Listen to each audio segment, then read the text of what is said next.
আপনি মানে সেই যে ওই একটা ঘটনা হলো না আপনার মানে প্রভাবশালী বক্তা এই অর্থে বলছি যখন যমুনা টিভিতে সেই আপনার আলোচিত মানে ভাইরাল একটা আলোচনা বা তর্কযুদ্ধ হলো যমুনা টিভির সঞ্চালক রোকসানা আঞ্জুমান নিকোল এবং তার প্রেক্ষিতে তাকে নানান রকম ট্রলের শিকার হতে হলো নারী হিসেবে চরিত্র হননও হলো তার এবং প্রবাসী অনলাইন অ্যাক্টিভিস্ট যারা জামাতের পক্ষে কাজ করেন তারা হুমকি দিলেন যে তাকে যেন যমুনাতে রাখা না হয় এবং বাস্তবতা দেখা যাচ্ছে তিনি আসলে শোটার সঞ্চালনা করছেন না ফলে এই মানে বাস্তবতা মাথায় রেখে আপনাকে কি ভয়ে প্রশ্ন করব না নির্ভয়ে প্রশ্ন করব?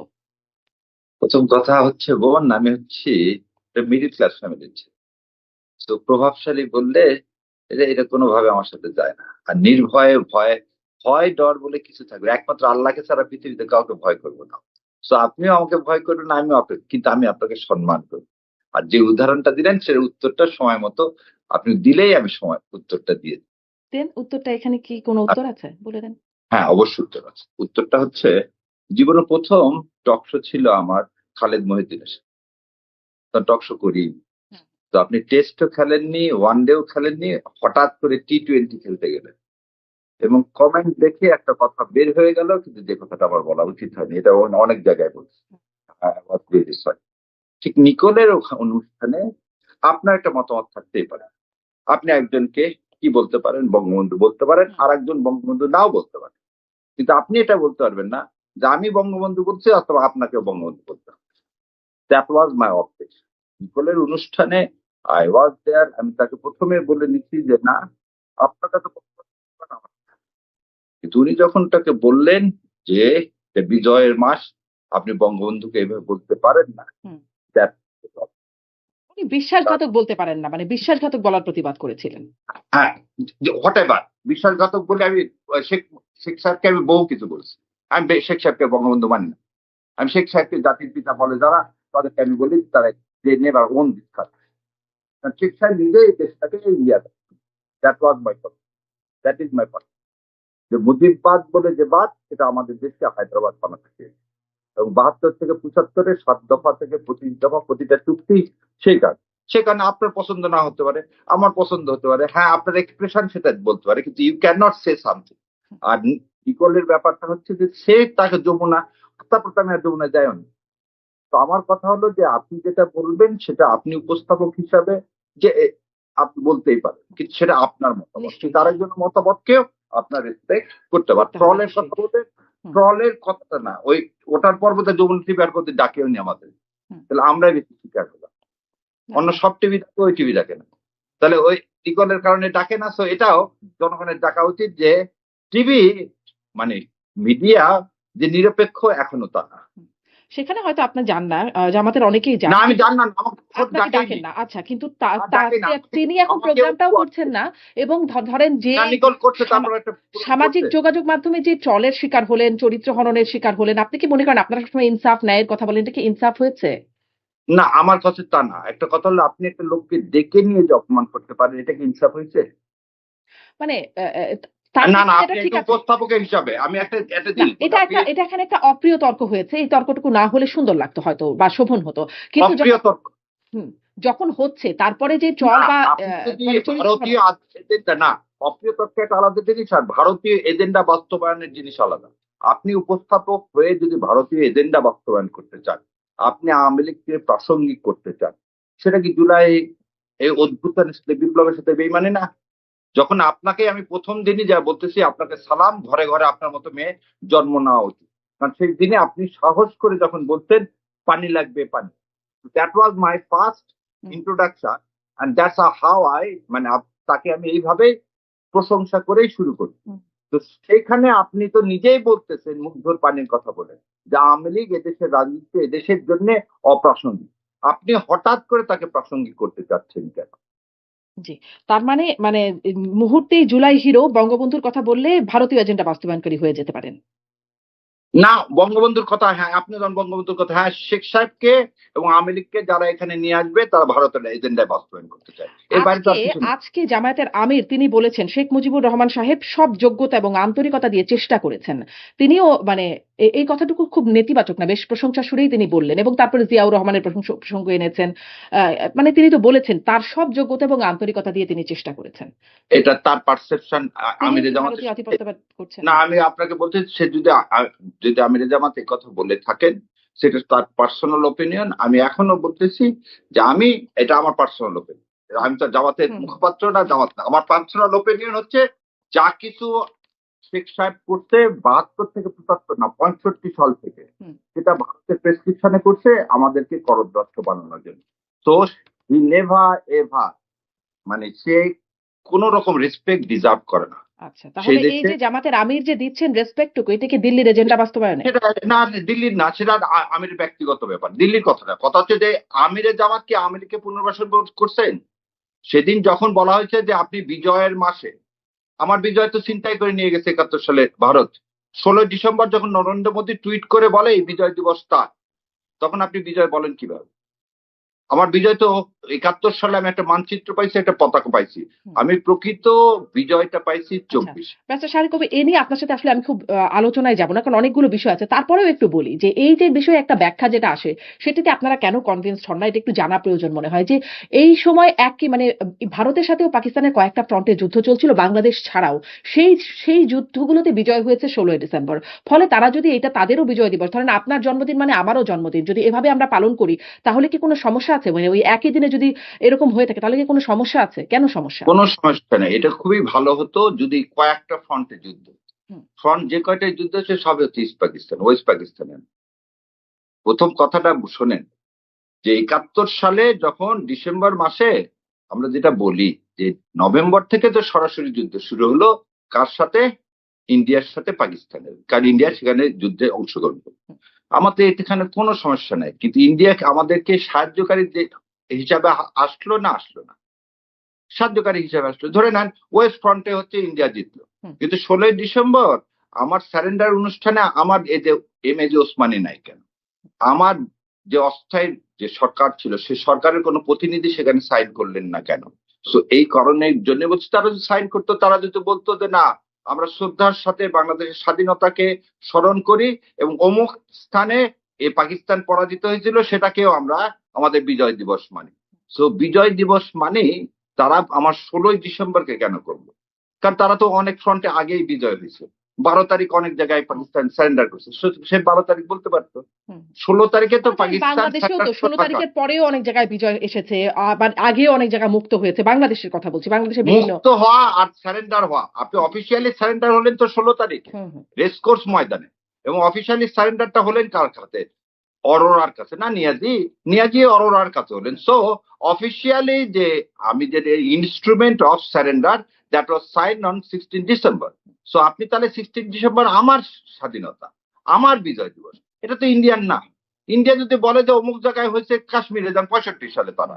৬৫ সালের যে বিজয় বা হার মানে যেটা তারা যে হয়েছে। বলছেন যে তারাও যুদ্ধ করেছেন, তাদেরও শহীদ হয়েছেন ওই যুদ্ধে। ফলে তারা এই বিজয়ের কৃতিত্ব তারা নিতে পারেন না। মানে তারা না বলতে পারেন না তাদের আমরাও বিজয় লাভ করেছি। হ্যাঁ আপনি যদি ভারতে কৃতিত্ব দিতে চান, যদি সে এসে আমাকে সাহায্য করছে, সে তো মিজোরামকে সাহায্য করেনি, হায়দ্রাবাদকে সাহায্য করেনি, কাশ্মীরকে সাহায্য করেনি, হঠাৎ বাংলাদেশকে সাহায্য করার এত ভালোবাসা ইন্ডিয়ার উদয় হলো কেন? হুম, আপনি আমাকে বলেন ১৯৪৮ সালে মিজোরাম যখন কনস্টিটিউশন পাস করলো তারপর জোর করে দিয়ে মিজোরামে ঢুকে গেল। হায়দ্রাবাদ একটা স্বাধীন সার্বভৌম প্রিন্সেস স্টেট, সেখানে জোর করে ঢুকে গেল এবং সেখানে আপনি কি অস্ত্রের ভাষায় ঢুকে গেলেন। আপনি সিকিমকে দখল করলেন। বাংলাদেশ সিকিমকে দখল করছে কিন্তু ৭৪ সালে। তো বাংলাদেশকেও তো দখল করার চিন্তা ছিল। সৈন্য তো চলে যায়নি ইন্ডিয়া। ১৬ তারিখে বিজয় দিবসের পর কি সৈন্য চলে গেছে? লুটপাট করলো কে এদেশে? মেজর জলিলকে কে অ্যারেস্ট করলো? তারপরে তো শেখ মুজিবুর রহমানের আহ্বানে সরে গেছে তো ভারতের সৈন্যরা চলে গেছে। আর এটাও বোধহয় আপনি ওই ইয়ারটা পড়েন, জ্যাকব সাহেবের বইটা পড়েন। ওখানে লেখা আছে শেখ মুজিবুর রহমান চাইছিল সৈন্য আরো থাকুক। বরং ইউনাইটেড নেশন আর আমেরিকা বলছিল আমরা রিকগনিশন দিব না, আমরা ফুড সাপ্লাই দিব না যদি এই সৈন্য না সরে। সো জ্যাকব যদি সত্যি কথা বলে থাকে তাহলে সত্য, আর জ্যাকব যদি মিথ্যা কথা বলে থাকে আজকে জি। শেখ মুজিবুর ইন্দিরা রহমান গান্ধীকে কোনো বঙ্গবন্ধু গিয়ে সেটা নেই। বলেছিলেন, সেটি একদম মানে ওই সময় রেকর্ডেড যে আপনি আপনার সৈন্য কি চান, তখন সৈন্য সরানোর কথাই বলেছিলেন। যাই হোক, আমি এই প্রশ্নে না আসি না এবার। এটা না, এটা যেমন সত্য তার হুম, সাথে আরেকটা সত্য হচ্ছে ২৫ বছর চুক্তি সই করার পরে এবং ৭ দফা চুক্তি সই করার পরে, দাসত্ব চুক্তি সই করার পরেই কিন্তু সৈন্য সরানো হয়েছিল। এবং আপনি জানেন কিনা জানি না, রক্ষী বাহিনীতে কিন্তু ইন্ডিয়ান সৈন্য ছিল। ৭৫ সাল পর্যন্ত ইন্ডিয়ান সৈন্য ছিল। আপনি সে কথাকে ২৪-এ ইন্ডিয়ান সোলজার রাষ্ট্র না? আমাদের এই ৫৭ জন বিডিআর কে ইন্ডিয়ান সৈন্য এসে মেরে ফেলে দিল না? ৫৭ জন একটা স্বাধীন সার্বভৌমত্ব রাষ্ট্রে ২০০৯ সালে ইন্ডিয়ান সৈন্য আসলো কিভাবে? এগুলো কেন বলেন না? আপনারা কেন বলেন না ইন্ডিয়ান ২৪ সৈন্য সালে? এসে আচ্ছা বিডিআর বিদ্রোহ সেটি আবার আলাদা হ্যাঁ, ব্যাপার। পিটার পিলসাইড সেখানে যে যার স্বামী মারা গেছে সে স্টেটমেন্ট দিচ্ছে। তা এর চেয়ে বেশি তার কিছু দরকার নাই। আপনি রামপুরাতে যে অডিও ক্লিপ গুলো, সে অডিও ক্লিপ গুলো কোথাকার? হিন্দি ভাষাভাষী। ২৪ সালে আমার রাস্তায় হিন্দি ভাষাভাষী লোক আসে কোত্থেকে? এবং সেটা হচ্ছে পুলিশের ড্রেস পরে। সেটা কেন আমরা বলি না? তাহলে আওয়ামী লীগ যখনই এই দেশে থাকে তখনই আমাদের স্বাধীনতা সার্বভৌমত্ব থাকে না? তাহলে তাকে কেন আপনি প্রাসঙ্গিক করবেন? তো এটা তো আপনি তখন ওটা রেকর্ডেড, এটাও তো রেকর্ডেড, তাই না? হুম। এটাও তো রেকর্ডেড। কিন্তু কোন বোথ আর ইন্ডিয়ান রেকর্ডেড। সৈন্য আসলো সেটি তো কখনোই রেকর্ডেড হলো না, কেউ তো বললো না, এই কমিশনও তো বলতে পারলো না ইন্ডিয়ান সৈন্য কারা আসছে। কোন সৈন্যতা মানে ওই যে বলল না? বিডিআর গুম কমিশন কেন? বিডিআর কমিশনে বলেনি যে ইন্ডিয়ান এসে এখানে হত্যা করছে? কারা আপনি আসছিল, বোধহয় ভালো করে কে কে পড়েননি। আসছেন, মানে এটা কি আর বলছে আপনি সেটা যদি পড়েন। না, না, আপনি যদি বলেন কে না, আপনি আবার আরেক দিকে নিয়ে যাচ্ছেন। প্রথম কথা আপনার ছিল যে শেখ সাহেবের আহ্বানে সোলজার চলে গেছিল। আর আমি যখন আপনাকে চ্যালেঞ্জ করলাম রক্ষী বাহিনীর মধ্যে ইন্ডিয়ান সোলজার ছিল। হুম। শোনেন, আমার শ্বশুর এই স্বাধীন বাংলা আগরতলার হচ্ছে one of the officer, he was the major that time. Hmm. আর তার একটা সাক্ষাৎকার আমি একটা নিব, হচ্ছে এই তার বয়স হয়ে গেছে ৯২ বছর, আমি নিয়ে দেখাবো। এবং সে নিজে সেই সময় আর্মির একজন মেজর থাকা অবস্থায় বাংলাদেশের রক্ষী বাহিনীতেও ইন্ডিয়ান সোলজার ছিল। আর আপনি বললেন যে বিডিআর এর ৫৭ জন অফিসারকে হত্যা করছে, এটা কি আপনি ইন্ডিয়ান সোলজারের সাথে সম্পৃক্ত, এটা কি আপনি অস্বীকার করতে চান? আমি তো অস্বীকার যদি করার মতো আপনি অবস্থানে নাই। রিপোর্ট না, আপনি একটু আগে বললেন না কে করেছিল না? আমরা বাংলাদেশকে ধারণ করলে আপনাকে এটা স্বীকার করতে হবে যে আমার অফিসারকে ইন্ডিয়া যেভাবে হত্যা করে গেছে, এবং রিপোর্টে যখন ইন্ডিয়া বলছে যে ইন্ডিয়ার সৈন্য ছিল, দ্যাটস এনাফ ফর আস। এখন বাকি কাজটা ট্রাইব্যুনাল করবে। বাকি কাজটা কে করবে?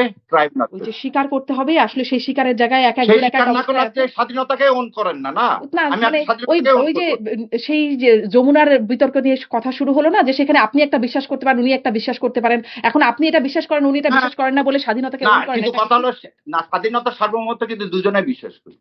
আমি আপনি দুজনাই, নাহলে কিন্তু এই টক শোতে বসবোই না আমরা, নিশ্চয়ই। তাই না? এখন আপনি প্রশ্ন তো হচ্ছে, স্বাধীনতা সার্বভৌমত্ব বিশ্বাস করবেন অবশ্যই এবং এখন সেনাবাহিনী সবার উপরে। এখন প্রশ্ন হচ্ছে সেনাবাহিনী যে সবার উপরে। আপনারা বলছেন, মানে আপনি যেহেতু মুক্তিযুদ্ধের প্রসঙ্গটা নিয়ে শুরুই হলো, অষ্টম ভাগে আপনাদের ইশতেহারে মানে জামাতের ইশতেহারে বলা হচ্ছে মুক্তিযুদ্ধের সঠিক ইতিহাস আপনারা তুলে ধরার প্রতিশ্রুতি দিচ্ছেন। সেখানে আসলে জামাতকে কোন ভূমিকায় মুক্তিযুদ্ধের সঠিক ইতিহাসে জামাতের অবস্থান কি থাকবে? আচ্ছা, আজকে দেখেন বিএনপির ইয়াতেও ইস্তাহারেও কিন্তু বলা হয়েছে মুক্তিযুদ্ধের সঠিক ইতিহাস তুলে ধরা। হুম। সো বিএনপি এবং জামাতের দুজনের এই একই অবস্থান। তাহলে মুক্তিযুদ্ধের সঠিক ইতিহাসটা কি হয়েছে, সঠিক কিছু জাতির সামনে জানানো হয়নি, বরং মুক্তিযুদ্ধের ইতিহাসকে বিকৃতি করছে। সো যদি জানাতে হয় জামাতের ইতিহাসটা কিরকম, সেটা ভবিষ্যতের উপর ছেড়ে দেন। আমি এর আগেও আপনাদের বলছি, বহু জায়গায় বলছি, জামাত ইসলাম অখণ্ড পাকিস্তান যেটা চাইছে সেটা তার রাজনৈতিক ভুল ছিল। কিন্তু তাকে এই রাজনৈতিক ভুলের জন্য অন্য সবকিছুর সাথে কোনো মানুষের বিচার না করে তাকে আপনি বলতে পারেন না সে মানবতা বিরোধী অপরাধ। এই জায়গাতেই আমার অবজেকশন, অন্য জায়গায় কোনো অবজেকশন নেই। সো আমাদের ইতিহাসটা সবার জন্য এক হওয়া উচিত, এবং এটা নিয়ে আর ভবিষ্যতে রাজনীতি করা বা কমার্শিয়ালাইজেশন করা, একটা সম্মানের জায়গাকে ভুলণ্ঠিত করা কারোই উচিত না। জি।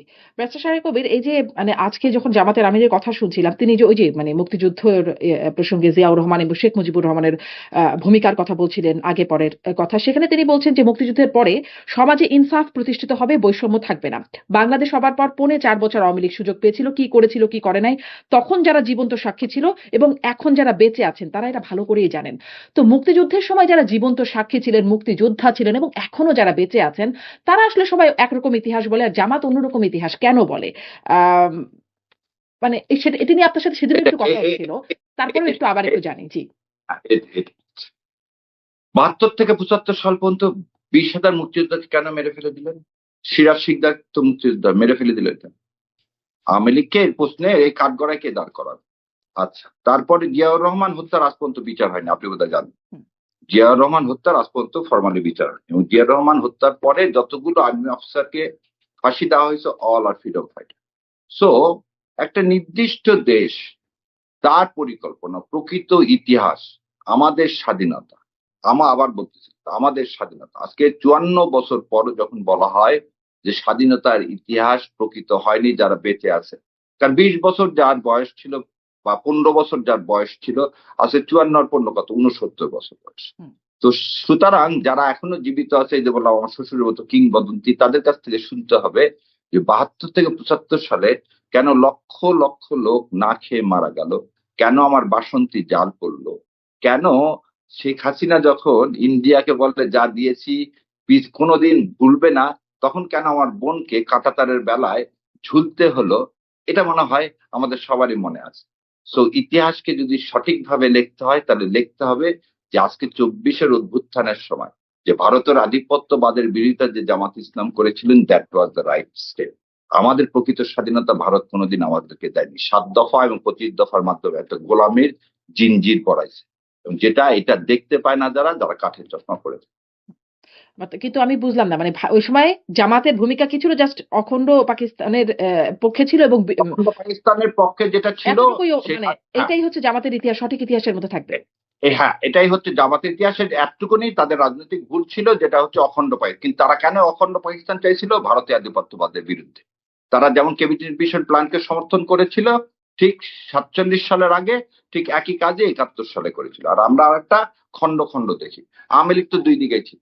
আওয়ামী লীগ মালেক সরকারের মন্ত্রিসভায় আওয়ামী লীগ ছিল, আবার স্বাধীনতার পক্ষেও ছিল। আর শেখ সাহেব নিজেই জানতে নয় শেখ সাহেব কি চাইছে, মুক্তিযুদ্ধ চাইছে কিনা।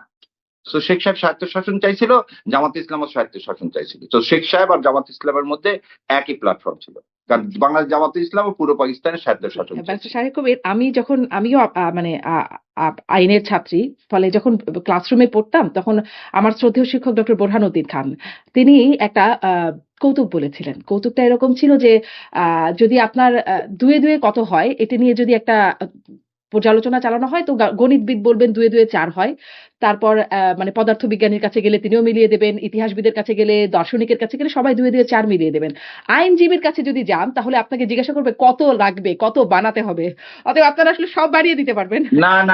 না বোন, আপনিও আইনের ছাত্রী, আর হুম, আমার সৌভাগ্যটা কি, আমি বাংলাদেশে পলিটিক্যাল সায়েন্স করছি। হুম, হুম, আমার বাবা যখন আমাকে বললো আমি ব্যারিস্টারি পড়ার কথা, তখন আমার বাবা বললো না, সব ব্যারিস্টাররা প্রথমে হয় দর্শন, না হলে পলিটিক্স, না হলে হিস্ট্রি পড়ছে। তুমি আগে পলিটিক্স পড়ো, তারপর বিলাত যে ল পড়ো।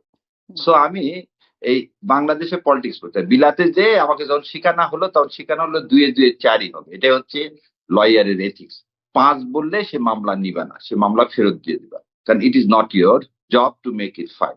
আর আমি যেটা বললাম, আপনি একটু দয়া করে দেখে নিন, ঢালি সাহেবের সাথে বাংলাদেশ ছাত্রমৈত্রীর প্রথম জেনারেল সেক্রেটারি, তার সাথে আমি হুম, একটা টক শোয়ে গিয়েছিলাম। হুম, হুম, সেখানে সে নিজেই এই কথাটা নিজেই বলছে, এবং আমি তখন বলছি যে আপনি হচ্ছে মানে আজকের সমাজের জন্য সাহসী সন্তান। এটা বোধহয় 2 সপ্তাহ আগে হয়েছে। ডালি সাহেবের সাথে আমি গিয়েছিলাম বোধহয়, ওটা বাংলা ভিশন না, আর একটা টিভিতে। So I will send it to you.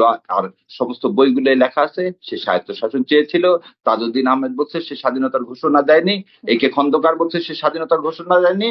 সে অখণ্ড পাকিস্তানের প্রধানমন্ত্রী হতে চেয়েছিল 25 তারিখ রাত পর্যন্ত।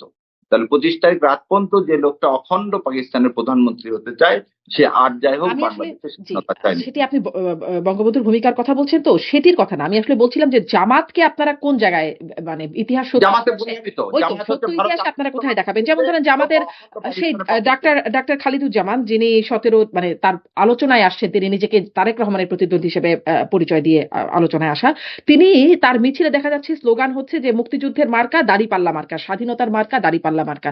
মানে ইতিহাসটা কি এইরকম একটা দিকে যাবে? আমি এটার বিষয়ে কমেন্ট করতে রাজি না। এটা খালিকুজ্জামান যদি করে থাকে, স্বাধীনতার মার্কা দাঁড়িপাল্লার মার্কা। স্বাধীনতার প্রতীকটা হচ্ছে ইনসাফের প্রতীক, আর দাঁড়িপাল্লা জামাতের পাল্লা। দাঁড়িপাল্লা এর প্রতীকটা হচ্ছে আল্লাহ সুবহানাহু ওয়া তাআলা ইনসাফের প্রতীক। হুম, হুম, সো এই প্রতীকটা আপনারও দা আমারও দা। এটা জামাত ইসলাম তার কি রাজনৈতিক লোগো হিসাবে ইউজ করে। যেমন আমাদের সুপ্রিম কোর্টে আপনি খেয়াল করছেন দাঁড়িপাল্লা দেওয়া হুম, আছে হুম। শাপলার মাঝখানে। সো আমি এখন কি বলবো যে দাঁড়িপাল্লাটা সুপ্রিম কোর্টের এই লোগোটা ইনসাফের লোগো, মানে কি ন্যায় বিচার করা হবে একটা সমাজের ন্যায়। আমাদের বৈষম্যর বিরুদ্ধে তো 71 সালে যুদ্ধ হয়েছে, পশ্চিম পাকিস্তানের বৈষম্যর বিরুদ্ধে তো। আপনি 24 সালেরটাও কি বৈষম্যের বিরুদ্ধে, দুইটা একই কিন্তু। তখনও হইতে নিজস্ব সরকারের বিরুদ্ধে, এখনো হইতে নিজস্ব সরকারের বিরুদ্ধে। তখনও নিজস্ব সরকার তার নিজের দেশের মানুষের উপর গুলি চালাইছে, হাসিনাও তার নিজের দেশের মানুষের উপরে মরণাস্ত্র দিয়ে গুলি চালাইছে। সো ৭১ আর ২৪ এই দুটাকে আলাদা করার কিছু নাই। ৭১ আর ২৪ দুটা একটা কিন্তু কয়েনের সেখান এপিট। থেকে একটা স্বাধীন সার্বভৌমত্ব রাষ্ট্রের জন্ম হলো, আর ২৪ এ স্বাধীন সার্বভৌমত্ব রাষ্ট্রের কোনো জন্ম হলো না। না, স্বাধীন সার্বভৌমত্ব বাংলাদেশই রইল। আপনি একটা পতাকার মানচিত্র পাইছিলেন, স্বাধীনতা সার্বভৌমত্ব পাননি, যেটা ২৪ পাইলেন। কি হলো স্বাধীনতা ২৪ এ পাওয়ার পরে? কি হলো আসলে? ইন্ডিয়ার ২৪ এ পাওয়ার পরে কি হলো? কি পরিবর্তন হলো? ২৪ পাওয়ার পরে কি হলো সেটা দেখেন। যে বৈষম্য আমার দূর দেশে হলো? ইনসাফ আসলো? ইনসাফ আসলো কি আসলো না যদি এটা আপনি বলেন, তাহলে দুইটা জিনিস আপনাকে মনে করেন যে ২৪ পর কি হলো। যেমন আপনি বললেন ২৪ পর প্রথম হলো, রাষ্ট্রে যারা টাকা নিয়ে ইন্ডিয়াতে চলে গেছে তারা আর যেতে পারেন। দ্বিতীয় কথা হলো, আমার দেশ থেকে মানুষকে হত্যা করে ইন্ডিয়া আশ্রয় দেয়। ইন্ডিয়া যে কথা বলতো আমার দেশ তালেবান হয়ে যাচ্ছে, আসলে তালেবানের সৃষ্টিকর্তা হচ্ছে ইন্ডিয়া। ইন্ডিয়ার চোখে চোখ রেখে আমরা বলতে পারি পানি দাও, না হলে আমরা তিস্তা ব্যারেজ দিয়ে দেবো। আমরা ইন্ডিয়ার চোখে চোখ রেখে বলতে পারি যে ইনশাল্লাহ আগামীতে যে সরকারই আসুক, আমরা কোথায়, রাজশাহীতে আমরা কিন্তু ব্যারেজ দিচ্ছি, তোমার ফারাক্কার জন্য আমি আর ওয়েট করতেছি না।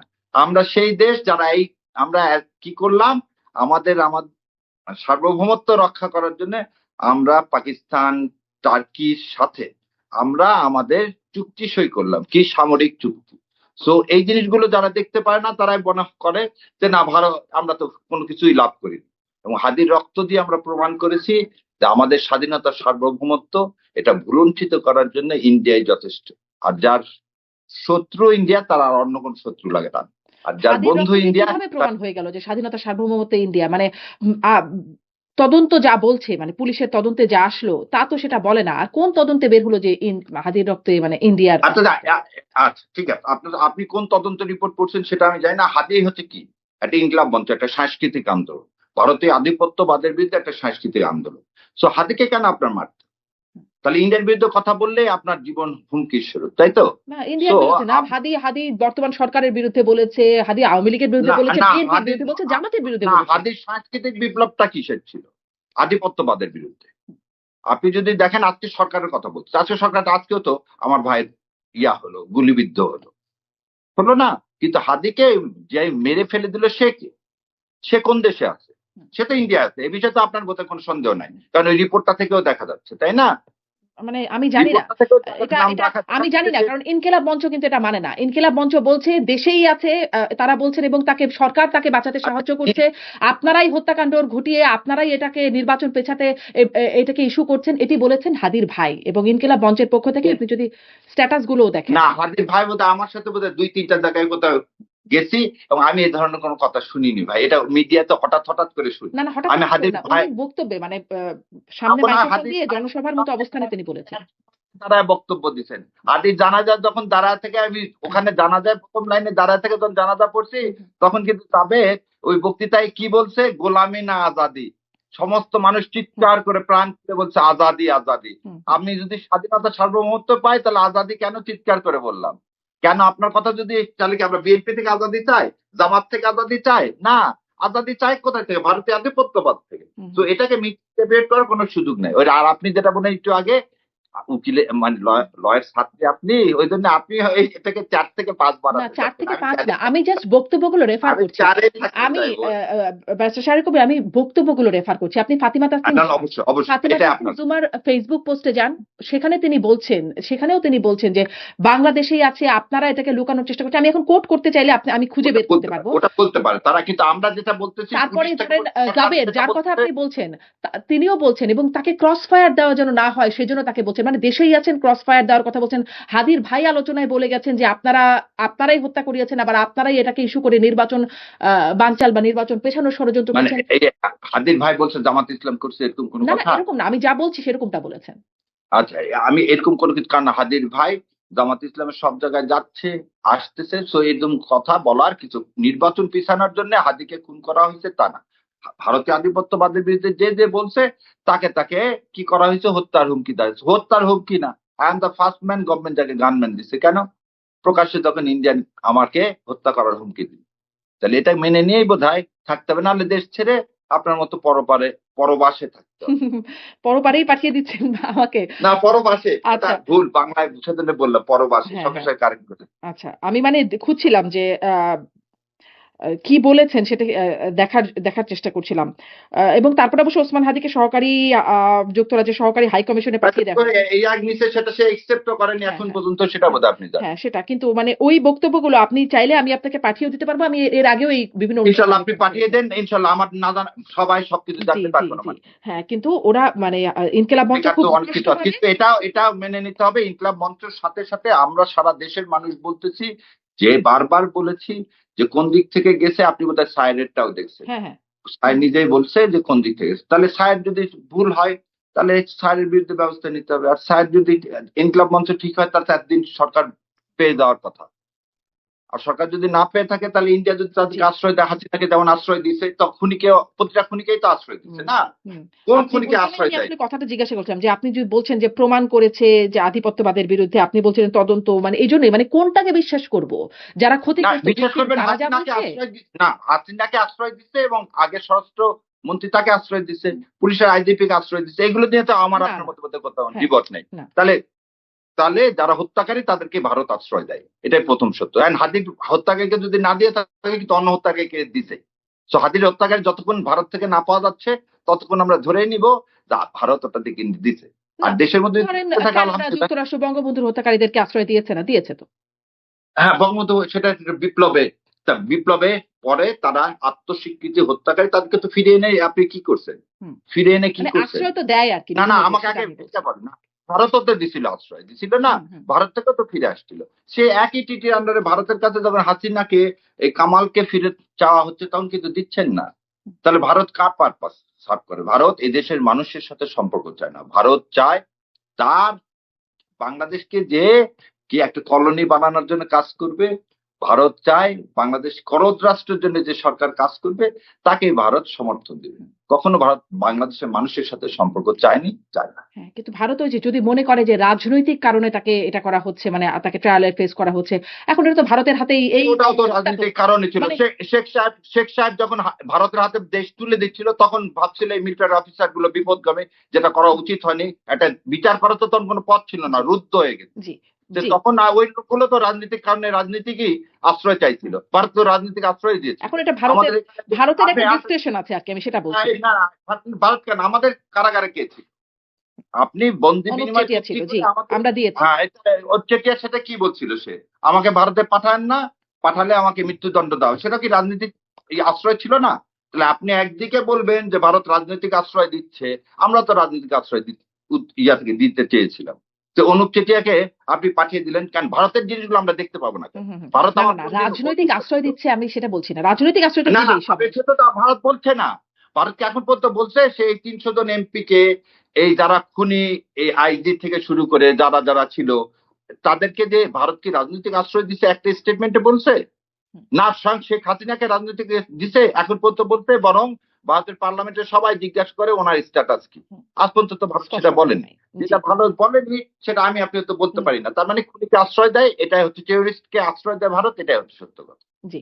আচ্ছা আমি এখানে এই ভারতের বিষয়ে আমাদের আজকের আলোচনার বিষয় না। আমরা আমাদের ইনশাআল্লাহ হ্যাঁ, চলেন সামনে আমরা আগে আরো আরো অনেক বিষয় আছে। ইশতেহারের চলেন। আপনাদের আ জামাতের ইশতেহারের যে প্রসঙ্গটি আরো একটু কথা বলব বলছিলাম যে নারীদের বিষয়ে জামাত বেশ আলোচনায় আসছে এবং বারবার তর্কের মুখে পড়ছে। অনেক কিছু জবাব দিতে হচ্ছে আপনাদেরকেও এই প্রেক্ষাপটে। জামাতের ইশতেহারে পরে বলা হচ্ছে যে জামাত ক্ষমতায় গেলে নারীদের মধ্যে মন্ত্রিসভায় উল্লেখযোগ্য সংখ্যক প্রতিনিধি অন্তর্ভুক্ত করা হবে। এই আলোচনাটা এখন আসছে যে এমপি হবার মতো যোগ্য বা একজন ব্যক্তিও পাওয়া গেল না। মন্ত্রী হবার মতো ব্যক্তি আপনারা পাবেন কোথায়? এটা খুবই ভালো। আমি জানি যে আমার বোন এই প্রশ্নটা করবে। তাহলে এই প্রশ্নের উত্তর দেওয়ার জন্য আমি একটা লোকের একটা লেখাটা দেখাই। দেখতে পাচ্ছেন কি লোকের লেখাটা? হ্যাঁ, হ্যাঁ, হ্যাঁ। হ্যাঁ, আচ্ছা। এটা বোধহয় আপনি দেখছেন বোধহয়। জামাতের সর্বোচ্চ বডি মজলিসের শুরায় ২৮৪ জনের সদস্যের মধ্যে ৯১ জনই নারী। বিএনপি যে সর্বোচ্চ বডি খালেদা জিয়ার পর সেখানে কোনো নারী নেই। মাসুদ কামাল সিনিয়র সাংবাদিক। হুম, হ্যাঁ? তো এটা তো উনি বলছেন মাসুদ কামাল সাহেব, এবং মাসুদ কামাল সাহেব আরেকটা কথা বলছেন। যে এটা যে জামাত বলেই দিছে, দিয়ে জানার পরে সমস্ত ইউনিভার্সিটির মেয়েরা যখন ছাত্র শিবিরকে জয়লাভ করাইছে তখন আর এটা নিয়ে কথা বলার কি আছে, আমি ওইদিকে যাবো না। আমি আপনাকে একটা জিনিস বলি। আচ্ছা, আজ পর্যন্ত কি কেউ জিজ্ঞাসা করছে যে বেগম খালেদা যে অসুস্থ ছিলেন, বিএনপি নারীর ক্ষমতায়ন চায়, এই বিষয়ে কিন্তু কেউ বলতেছেন না না বিএনপি নারীর ক্ষমতায়ন চায় না, এই কথা কিন্তু কেউ প্রশ্ন করছে, আপনিও কোনদিন কাউকে করেন আমার জানা, যে বিএনপি নারীর ক্ষমতায়ন চায় না, এই কথা কিন্তু আপনিও প্রশ্ন করেন। সো বিএনপি নারীর কিন্তু এই ক্ষমতায়ন প্রশ্নটা চায় করেছি যে আপনারা কেন ৫% নারী দিতে পারেন নাই? মানে না, সেটা তো। প্রতিশ্রুতি আর অনুযায়ী। আমি আজকে আপনার মাধ্যমে প্রশ্ন করতেছি, বিএনপি নারীর ক্ষমতায়ন চায় না এবং জামাত ইসলাম চায়। বিএনপি কেমন করে ক্ষমতায়ন চায় না? দেখেন, কোকোর ওয়াইফের বিরুদ্ধে কোনো মামলা ছিল না, আপনি জানেন? তিনি বাংলাদেশে ছিলেন, তিনি মালয়েশিয়া ছিলেন, তাকে বিএনপির দায়িত্ব দিলে কি হতো? অনলাইন থেকে একটা দল চালানোর কি দরকার ছিল? কেন শিথিল ভাবিকে, আমি ভাবি বলে সম্বোধন করতেছি, কোকো যেহেতু বড় ভাই, তার ওয়াইফকে যখন দেশনেত্রী অসুস্থ, তখন তাকে এই ভাতটা দিলে কি হতো? তাহলে প্রথম কথা হলো, সেখানে কি না কি নেতৃত্বের হতো? দ্বন্দ্ব তিনি কি হতো? সেইরকম না না। যোগ্য ছিলেন, দক্ষ আ- ছিলেন? মানে সেটি কি পরীক্ষিত আ- হয়েছে? আচ্ছা, এইবার বলি, যোগ্যতা দক্ষতা যে বলছিল এর আগেও আপনার সাথে একদিন, নজরুল কোন স্বশিক্ষায় শিক্ষিত, আপনি কাউকে কোনো, কেন তিনি আজকে ভোটে যাচ্ছেন না, ভোট চাচ্ছেন না মাঠে? হুম, হুম। চাচ্ছেন তো, এবং তিনি বক্তব্য দিচ্ছেন। সো তাকে যদি আপনি দিয়ে দেখতেন, শোনেন, বেগম খালেদা জিয়া যখন হয়েছিলেন তখন ঘর থেকে প্রথম গৃহিণী থেকে তিনি রাজনীতিবিদ হয়েছিলেন, তখন কিন্তু ভালো মতো তিনি বক্তব্য দেওয়াও শেখেননি। সো একটা লোককে দিলে তার, আমার কথাটা ওই জায়গায় না, নারীর ক্ষমতা, বিএনপির সর্বোচ্চ পদে বেগম খালেদা জিয়ার পরিবারের ছাড়া বাইরের কেউ যাওয়ার কোনো সুযোগ নেই, কিন্তু তার গঠনতন্ত্রে কি তাই লেখা আছে? লেখা নাই। তার গঠনতন্ত্রে লেখা আছে যে কেউ হতে পারে। হয়েছে 17 বছরে হয়নি। তারপর আমি সেদিন বলছিলাম, ডক্টর জুবেদার মতন এরকম, মানে কি বলবো, উচ্চ শিক্ষিত, তার ব্যাপারে তার এই কথা বলার কিছু নেই বলতে, বরং তুলনা যদি করেন তারেক জিয়া রহমানের সাথে, ডক্টর জুবেদার তার যে মানে ক্যালিবার সবকিছু উৎকর্ষিত সাধিত। তাই কি আপনি ভাইস চেয়ারম্যান বানাইছেন? তার বিরুদ্ধে যে মামলা, সে মামলা অনেকদিন আগে উইথড্র হয়ে গেছে। যখন তারেক রহমান বলছে যে আমার আশাটা আমার একার ইচ্ছার উপরে নির্ভর করে না, তার ওয়াইফের আশাটা, তখন তার ওয়াইফটা এর মধ্যে বাংলাদেশে এসে গেছিলেন, তো তার ওয়াইফকে কেন এই দলের দায়িত্ব দেওয়া হলো না? মানে তার ওয়াইফ তো নেতৃত্বের যোগ্যতা বা মানে রাজনীতি মানে দলের মধ্যে তো সেই গ্রহণযোগ্যতা, যোগ্যতা, দক্ষতা থাকতে হবে। সেটা কি মানে সেই বিষয়ে কি আমরা প্রশ্ন করতে পারি যে তিনি সেই যোগ্যতা আছে কিনা? জুবাইদাকে সবাই চাইছিল। কোথায়? কে বলেছে? হ্যাঁ, আমরা তো রাজপথে সব জায়গায় দেখছিলাম যে জোবেদা রহমানকে সাবস্টিটিউট হিসাবে তারেক রহমান আসতে পারতেছে না, তাহলে জোবেদা রহমান আসুক। আমি যদি এখন বলি, আমি একটা ছেলে হিসাবে যদি ভয় পাই আমার ওয়াইফ আমার চেয়ে ভালো করবে, অতএব ওখানে আমি দিতে পারি না। আচ্ছা, যা, ওটাও বাদ দিলাম। আপনি এতগুলো আসন দিলেন, জুবেদুর রহমানকে বেগম খালেদা জিয়ার যে আসনটা ছিল সে আসন দিতে পারতেন না? আমার প্রশ্নটা অন্য জায়গায়, কোন জায়গাটায়? নারীর ক্ষমতায়ন চান। এই যতগুলো পয়েন্ট বললাম, এইগুলো পয়েন্ট বোধহয় একটা আমার বোনরা কোনোদিন কাউকে জিজ্ঞাসা করেন মানে এটা যে কেন, কেন এটা তো জুবেদা করতে পারতেন, রহমানকে, এটা কেন করলেন না? এই প্রশ্নটা কি না খুব করা যায়? এই প্রশ্নটা যেমন জাইমাকে কেন দিলেন না একটা পদ, বা না, মির্জা ফখরুল ইসলাম জাইমা, আলমগীরেরও মেয়ে ছিলেন, তাকে কেন একটা আসন দেয়া হলো না? নারীর মানে ক্ষমতায়ন না। এভাবে কি আর নারীর ক্ষমতায়ন হয়? আমি নারীর যদি এই ক্ষমতায়ন প্রশ্নটাও করি, যদি এই করতে পারতেন কেন করলেন না? এই ধারা থেকে যদি প্রশ্ন করি, ধরেন করলেন না, আমার তারেক কথা হলো রহমানের এই সামনে দেখি, ধরনের আমি একটু প্রশ্নটা প্রশ্নটা করি, ধরেন তারেক রহমানের সামনে বলুন। দেখি যে জুবাইদা রহমান বা তার কন্যা জাইমা রহমান তারা প্রচারণায় যাচ্ছেন। জামাতের আমির বলছেন একটা জনসভায় যে আমাদের ঘরে কি স্ত্রী নাই, কন্যা নাই, জায়া নাই, তারা কি উচ্চশিক্ষিত না? তারাও বিভিন্ন জায়গায় কর্মজীবী। তো তারা কেন প্রচারণায় নামছেন না? তারাও তো পারতেন। এবার এইখানে আপনার এই কথাটাই উত্তর দিলাম, যাকে নিয়ে আপনি মিটিং এ, যাকে নিয়ে ফরেন ডেলিগেশনে নিয়ে যাচ্ছেন, বসাচ্ছেন, তার তার যোগ্যতা আছে। যোগ্যতা না হলে তো বসাতেন, হুম, নিয়ে যেতেন না। নিয়ে যেতেন কি? না। নিয়ে যেতেন। তো যোগ্যতা যখন আছে, তখন তাকে ভোটে দাঁড়ায় দিতেন, তাকে দলের একটা পদ দেন। তো এটা দিচ্ছেন না মানে, আমি কিন্তু জামাতের কথা এখন আসিনি, জামাত নারীর পদ ইয়াতে, তাহলে মানে হচ্ছে বিএনপি নারীর ক্ষমতায়ন চায় না। এটাতেই প্রমাণিত এবার হয়ে গেল আসেন, যে বিএনপি নারীর হ্যাঁ, ক্ষমতায়ন চায় না। মানে এর মাধ্যমে যেহেতু তাকে পদ দেওয়া হয় না, মানে নারীর ক্ষমতায়ন চায় না। না না না, আর কাউকে এমপিদের ৯টা দিল, সেটা তো জোটবদ্ধ ভাবে দিল, কার কার, যার যার বাবার জন্য, কারো স্বামীর জন্য দিল। আমি বললাম হুম, হুম। যে নিরপেক্ষ ভাবে যার যোগ্যতা আছে তাকেও দাও, যাকে আপনি নিয়ে যাচ্ছেন কোথায়, সমস্ত জায়গাতে, সমস্ত এই ওই ৩০০ ফিট থেকে শুরু করে ওই ইন্ডিয়ান যে ইয়ে আসলো, ফরেন নাম্বার আর ফরেন মিনিস্টার আসলো, সেখানেও সব জায়গায় যাদেরকে নিয়ে যাচ্ছেন তাদেরকেও আপনি কি দিচ্ছেন না, জায়গা দিচ্ছে না। এবার আসেন হয়তো এমনটা বাংলাদেশে। মনে হতে পারে যে তিনি আসলে আসন দিলে জয়ী হয়ে আসবার মতো হবেন না, কিন্তু তার এই যোগ্যতা আছে যে তিনি ফরেন ডেলিগেটদের সাথে কথা বলতে পারবেন, তিনি এই পারপাস গুলো সার্ভ করতে পারবেন হয়তো, মানে আমি জাস্ট বলছি আর কি। এই আপনার উত্তরটাই আমি দিলাম যে বাংলাদেশ জামাত ইসলামের যে নারীরা আছেন হয়তো জামাত ইসলাম চিন্তা করছে তাদেরকে দিলে হুম, এখন সেই পরিবেশটা নাই, তারা ওখান থেকে জয় হয়ে আসবে। আচ্ছা। বিএনপিও যে চিন্তা করছে জামাত ইসলাম কিন্তু একই তাদেরকে চিন্তা করছে। মন্ত্রিসভায় দিলে তারা পারবেন, এটা জামাত আর মনে আবার করছে। ওই যে একটু আগে আপনি বলছেন যে হ্যাঁ। ফরেন ডেলিগেটের সাথে যে বসতে পারবে তার তো তার সেই ইয়াটা আছে। হুম। হয়তো এমপি হতে পারবে না, কিন্তু foreign delegate she or he can handle. আচ্ছা, মানে আমি সেটা আপনার যদি কথা হ্যান্ডেল শুনে জাস্ট করতে পারে তাহলে কনফিউশন তো পাচ্ছি। হতে তার পারে। মানে আপনারা বলছেন এমপি হওয়ার মতো যোগ্যতা এখনো হয় নাই, কিন্তু মন্ত্রী হবার মতো না, যোগ্যতা এমপি আপনারা হওয়ার পেয়েছেন। না, আবার বললেন আপনি বলতেছেন, আপনি নিজেই বলছেন এমপির যোগ্যতা বলেননি, কিন্তু হুম। আপনি বলছেন এমপি হয়ে ভোটে জিততে ওই পারবে। তো, সেটাই তো যোগ্যতা। যোগ্যতা না, যোগ্যতা আর ভোটে জেতা দুটো আলাদা দিন। আলাদা কিছু। কেন? হ্যাঁ, আপনি যদি ভাবেন যে হ্যাঁ এখনো পরিবেশ সেফ হয়নি, এখনো পরিবেশ সেফ হয়নি। একটা মাকে আপনি যখন দেখতেছেন দিনের বেলায় আমার একটা মার কি হেজাব কেড়ে নিচ্ছে, পেটে লাথি দিচ্ছে, ছুরি মারতেছে, তখন আমি আমার মা বা এরকম মেয়েকে তো আমার বাপ ওইখানে দিব ভাইদেরকেও না। দিচ্ছে না? মানে আপনাদেরকেও না, তো দিচ্ছে। ভাই যে একটা জিনিস বোঝেন, ভাই আর ছেলের মধ্যে যখন আমরা এটা আবার আবার কি যে ভাইকে দিচ্ছে সেটা নিয়ে আলোচনা হচ্ছে না বেশি। হুম। আমার বোনকে দিলে এদের গালিগালাজের কথা বলেন না, ট্যাগ করার কথা। ট্যাগ তো ছেলেদেরকে দিচ্ছ, কয়জন ছেলেকে নিয়ে ট্যাগের কথা আসছে? না, ট্যাগের মেয়েদেরকে বিষয়টা হলে সেটা বিশেষ, আসছে। ব্যারিস্টার শাহরিয়ার, ট্যাগের বিষয়টা বিশেষ কিন্তু। কারণ সেখানে নারী মানেই চরিত্র হরণ। পুরুষ মানে নানান রকম কিছু আছে। কিন্তু নারীর ক্ষেত্রে একটু বিশেষ ব্যাপার চলে আসে। কিন্তু আমি আর এখানে আর বিশেষের এগুলা যোগ হয়ে যায়। পুরুষের চরিত্র হরণ হয় কিনা, হুম। চরিত্র তো সবারই আছে। ধরেন মা বাংলাদেশে বোন যে গালিগুলো আপনাদের মানে সামাজিক যোগাযোগ মাধ্যমে দেয়া হচ্ছে, সবগুলো নারী কেন্দ্রিকই গালি। যার কারণে মানে নারী মানে একটা বিশেষ আচ্ছা, এই রকমের বিষয়ে আর না দেখান। না যায়, সকালবেলা না ঘুম যায়। থেকে আমার ঘুম ভাঙে হচ্ছে গালি শুনে। হুম, হুম, আজকে প্রতিদিনই সুন্দর মতো ইন্ডিয়ান নাম্বার থেকে এখন দেখাচ্ছি। ইন্ডিয়ান নাম্বার থেকে সকালবেলা আসবে একটা করে কল এবং গালি শুনবে, আমি আলহামদুলিল্লাহ বলে দেখে হুম, দিয়ে দিই। তো এটাই কথা। কথা হচ্ছে নারীর ক্ষমতায়ন হওয়া উচিত। আগেও বলছি, আজকেও বলছি। জামাত বা বিএনপি না, দুইটা দলের কেউই নারী ক্ষমতায়ন করতেছে না। অতএব একটা দলের বিরুদ্ধে কথা না বলে হুম, আমরা দুইটা দলকে কাঠ করায় দাঁড় করাই। বিএনপি এবং জামাত দুইজনের উচিত নারীর ক্ষমতায়ন করা এবং সেই জন্য পরিবেশটা তৈরি করা। সো এখানে জামাতকে আলাদা করে প্রশ্ন করা বা বিএনপিকে আলাদা, তার দুইটাকে একসাথে একই কাঠ করায় দিতে একদম হবে। আপনার সাথে এই বিষয়ে একদমই মানে একমত না হয়ে উপায় নাই। কারণ এই প্রসঙ্গটা আমরা যখন প্রশ্ন করি তখন এটাই প্রশ্ন করি, কেন ৫% এর প্রতিশ্রুতি দিয়ে কোন দল দিল না? জামাত একজনকেও দিল না। কিন্তু বিএনপিও ৫% এর কোটা পূরণ করতে পারে নাই। কিন্তু জামাতের বিষয়টা কেন আলোচনায় আসে? যখন বলা হয় প্রকাশ্যে যে জামাত থেকে শীর্ষ নেতৃত্বে যেতে পারবেন না। বিএনপি থেকে তো এটা বলা হয় না। তারা হয়তো শীর্ষ নেতৃত্বে পাঠাবে কি পাঠাবে না পরের প্রশ্ন। কিন্তু বলা তো হয় না। কিন্তু জামাতের পক্ষ থেকে যখন এটা বলা হচ্ছে তখন কি আলোচনাটা আসবে না? ব্যারিস্টার শাহরিয়ার আপনি যৌক্তিকভাবে? আপনি হ্যাঁ, আপনি তো লয়েড সার্কিট কন্ট্রাক্ট করছেন। এক্সপ্রেস আর ইমপ্লাইড টার্ম আছে না? হুম, হুম, যেখানে সারা জীবন আপনি জানেনই আওয়ামী লীগ এবং বিএনপি, হুম, আওয়ামী লীগ যেমন শেখ সাহেবের পরিবারের বাইরে কেউ হবে না, আর বিএনপির কে হবে না, বেগম খালেদা জিয়াউর রহমানের পরিবারের বাইরে হবে না, আর জামাত ইসলামের কোনো পরিবারতন্ত্র নেই। কিন্তু এখানে একটা জিনিস বলা হচ্ছে, আমাদের এখানে নারী আমির হবে না। কিন্তু নারী আমির হবে না মানে যে প্রধানমন্ত্রী হবে না তা কিন্তু না। তো এই জিনিসটা নিয়ে আমার এটা রাজনৈতিক অবস্থান ভাই। হুম। আমার এখানে আমির হবে না কোনো মেয়ে।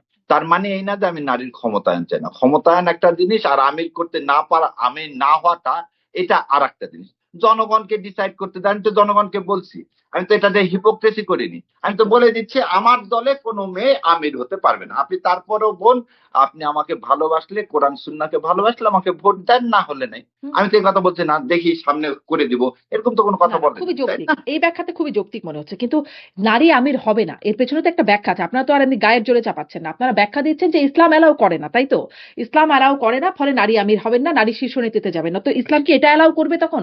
মানে দলের শীর্ষ নেতৃত্বে যেতে পারবেন না, কিন্তু দেশের শীর্ষ নেতৃত্বে নারী যেতে পারবেন? ইসলাম কি এটা অ্যালাও করবে? দেশের শীর্ষ নেতৃত্ব না, এখানে দুইটা জিনিস দেখেন। একটা জিনিস দেখেন, লিমিটেড মোনার্কি, যেহেতু ইউ আর লয়ার স্টুডেন্ট সেজন্য সাধারণ মানুষকে বোঝার জন্য বলি, লিমিটেড মোনার্কি আর অ্যাবসলিউট মোনার্কির মধ্যে পার্থক্য আছে। আমাদের রাষ্ট্রপতি তিনি কি নমিনাল হেড না? হুম, হুম, হুম। সে তো একটা নমিনাল হেড। ধরে না আমাদের কোনো বোনকে আমরা রাষ্ট্রপতি বানাবো, তাহলে সে সে কিন্তু সর্বোচ্চ সব কিছু কাজ হবে কিন্তু তার নাম। নামে, হ্যাঁ। কিন্তু সে কি কোনো কাজ করতে পারবে? হুম, হুম।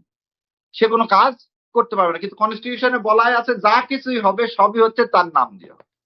তাহলে কি হলো, কাগজে কলমে সে সর্বোচ্চ হেড, কিন্তু অ্যাকচুয়ালি কাজ কিন্তু তার নামে হচ্ছে না। কে করতেছে? ক্যাবিনেট। আর পার্লামেন্ট ফর্ম অফ গভর্নমেন্ট কি? এই cabinet sang together, sing together. Hmm. So prime minister, in the name of prime minister, আমাদের দেশে আমরা কেন বলতেছি যে একদলীয় শাসন ব্যবস্থা, যেটা শেখ সাহেব করে গেছে এবং যেটা শেখ হাসিনা করলো গত 15 বছর, এটার নাম পার্লামেন্ট ফর্ম অফ গভর্নমেন্ট না, এটার নাম অটোক্রেসি। এবং অটোক্রেসিতে আপনি কুল একটু বলে শীর্ষ নেতৃত্ব, হ্যাঁ শীর্ষ নেতৃত্বে যাকে হ্যাঁ, বলেন। সে অটোক্রেসি না হলে আপনি আপনি কি ব্রিটেনের পার্লামেন্টে প্রাইম মিনিস্টার যা বলবে তাই হবে? নো। দেখেন আবার দেখেন এবার একটা সুন্দর জিনিস হচ্ছে 70 অনুচ্ছেদ কিন্তু সবাই বাদ দিতে হুম, চান। তার মানে দলের প্রধান যেটা খারাপ কথা বললে আপনি কিন্তু সেটাকে কি করতে পারবেন?